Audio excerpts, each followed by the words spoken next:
Imate, moram to da kažem u startu pre bilo čega, neverovatno težak zadatak. Sigurno sam da ste čuli šta je bilo ovde sinoć, a i da niste.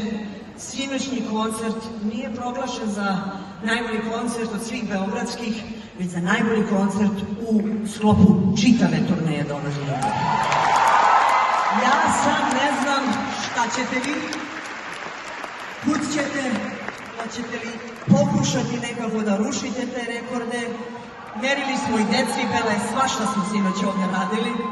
Bilo je onako pičvajza na sve strane. A sada, to na stranu, meni je najvažnije naravno da vi uživate, to je zaista daleko najvažnije. Sad, kako će biti nama i vama na kraju, to ćemo da procenimo svi skupa. Nešto sam kao malo i emotivna, ne znam je li to PMS, ili možda zapravo malkice i žao što smo stigli do kraja ove godine i u ovoj turi. Bila je užasno velika čast i užasno je velika čast i zadovoljstvo pevati za vas večeras ovde.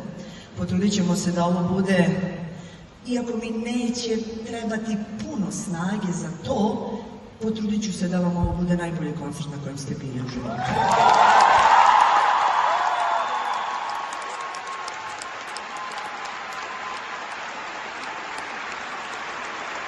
Svašta ćemo mi pričati čas.